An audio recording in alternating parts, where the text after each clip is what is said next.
na solusyon sa problema ngayon. Yes. Alin yun? Heart. Kasi nandun ang buhay, circulatory system. Saan nagsisimula? Respiratory system. Di ba? Yes, yes. Eh di syempre, aling points yun? Siguro naman yung iba dyan may alam. Kung sa English, CV22.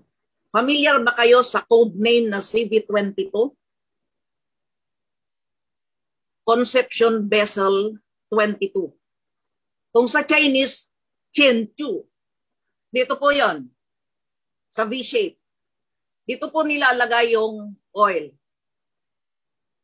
Kasi minsan kung saan-saan nila ilalagay. Hindi eh. Ito yung pinaka-center in between heart and lungs. Pag nilagay mo dito sa energy points na to, magpipenetrate na siya sa dalawa.